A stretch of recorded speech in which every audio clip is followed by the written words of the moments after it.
What is going on, everybody? For those of you who haven't watched my videos before, I work for a company called Technicians, and we've set up hundreds of aquariums, and I wanted to share my personal opinion of what I think are the best tester corals to make sure that your tank is ready to start receiving corals, the best beginner corals, and share that experience with you guys. All right, so let's begin. All right, so I'm gonna start off with one of my favorites, a bit controversial, but the Kenya tree coral.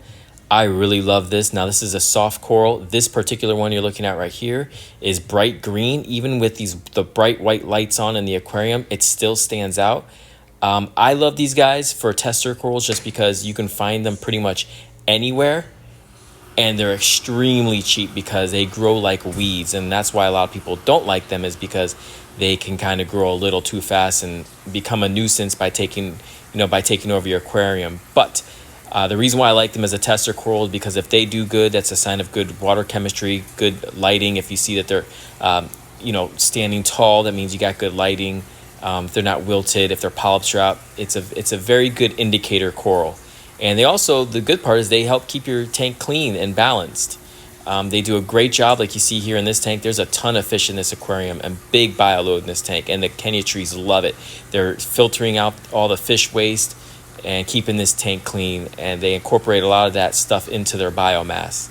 Now you can see why people don't like them, as little pieces like this fall off them and sprout little offshoots, and you see a little piece floating through the water. But listen, I know people say, they're invasive or whatever, they grow like weeds.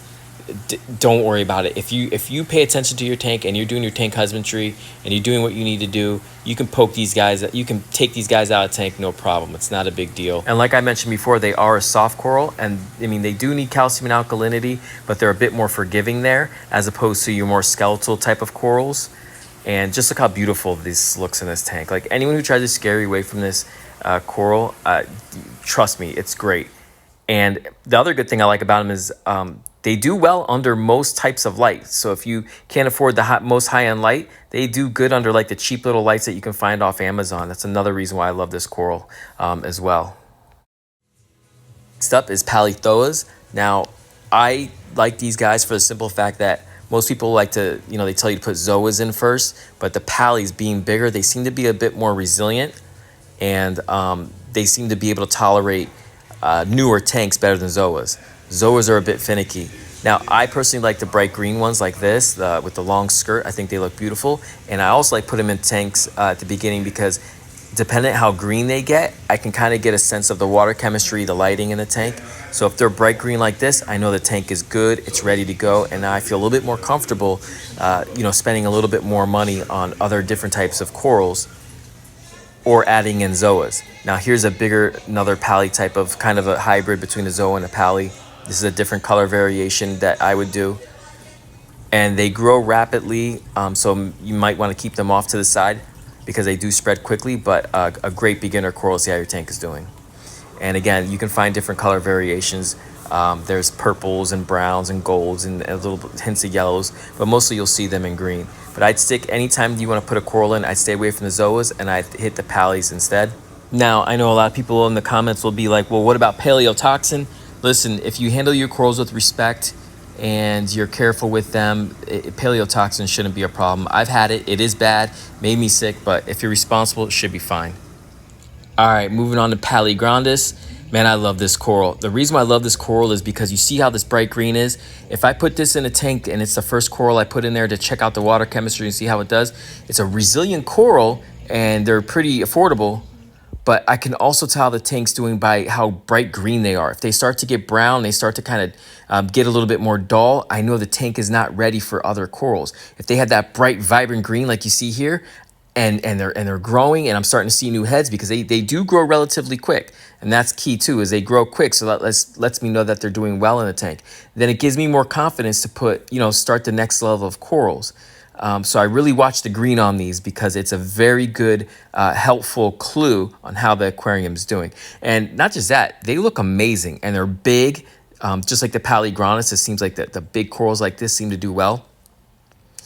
These guys are a little bit more finicky. They do need a better light. I notice if you use a cheaper light, they will kind of dull out. So that's another reason why I love them, because it lets me know kind of how to adjust the PAR in the tank. All right, so one of my all-time favorite corals, the first coral I ever got, when I got into this hobby, mushroom corals. Man, I love these guys. There's nothing about them I don't like. They come in all different types of shapes and different sizes, colors. There's Redactus, there's Recordias, there's Discosomas. The list goes on and on and on. They're found all over the world. Now, these are in almost every single fish store that sells coral. Easy to find, affordable. Some of the other color variations are a little bit more expensive, but when you're dealing with the greens and the blues, those are pretty affordable. They don't cost much. They filter out your tank. They do a good job with a wide variety of lighting issues. It doesn't matter if you run lower nutrients, higher nutrients, the mushrooms seem to be just fine. Now, one thing I would say to keep an eye out for is they do grow pretty quickly, and you'll get heads relatively soon, which I think is a good thing, because when you're starting off in the hobby, you want to know that you're progressing. You want to know that your corals are doing good, so the corals multiplying is a good sign. They come in a wide variety of colors, like this gold right here, this gold orange. Obviously, when you get the brighter colors, they're going to cost a bit more, and some of these mushrooms are like, the price is ridiculous. These reds are absolutely beautiful, but you can see what I'm talking about here, how they grow quickly. This is in a year's time. This is completely taking over that rock, which is a good feeling when you're starting off the hobby, because you're constantly seeing new growth and it makes you feel good. It makes you feel like you're doing well. Now, some people might see this as like being too much. It's taking over the rock. To me, I see a coral that's really easy to frag off the rock and then sell to your fish store or to somebody else, give it away and make a little bit of money, and then now your hobby's paying for itself. But they're spreading throughout this whole tank, and I just go in here every so often and I just clip out a couple and I give the customer credit for them. Now, some of these mushrooms are absolutely beautiful, like this worldwide coral bounce mushroom, but to me, this coral right here, I think it goes for about anywhere from $600 to $1,000. It's not worth it. Don't start with a coral like this, but you can just see mushrooms have such a wide range of price and how they look. Great coral. All right, so a bit of surprise on my list, the Rockflower anemone. This is kind of a new thing I've been doing now in people's aquariums, but I love the Rockflower anemones. Not only because they come in such a wide variety of colors, and I can instantly add color to a customer's tank that's just starting off, and they love that, but it's an anemone, and it's an anemone that doesn't move. It pretty much stays where you put it, and it adds an instant splash of color that is much needed when you're first starting off in an aquarium. And again, they're pretty durable, but if these guys aren't doing good, then you know something is not right in the tank, and you know that it's either too immature or there's some other imbalance going on, because Rockflower anemones do pretty good in most aquariums. And like I said, you can see right here, man, like there's such a range of color that, for the price and for what you're getting and the fact that you can put them in soon, customers love that. And you feed them every so often. They stay in place. They don't move around like other anemones. And you can feed them, which the customers love. People love to feed their corals. You can put these guys in within, I'd say, the first month or so of your aquarium being ready. All right, the Cabbage Coral. Every time I go through the next line of corals, I get excited. Again, one of my favorite corals. Look at it under these blue lights. Look at it against the red mushrooms in the back with that bright green. Like, this coral stands out. It's not just green. It's like neon toxic radiation green. And I love these corals because, again, they help filter out the tank. They're forgiving with your big four, your calcium, alkalinity, nitrate, and phosphate. So you have a bit of a cushion with this coral. If you can't keep this coral, you might want to rethink what's going on here and maybe get some assistance, because they are really durable. You can also cut them, frag them off. This is a piece that was recently fragged, and I hung it here in this new aquarium, and it will grow just as big as the one you saw in the previous video. This is under white light. You can still see that green cutting through, but a great beginner coral for the fact that it's very forgiving. It can tolerate a wide range of lights, again, like all the other corals on this list.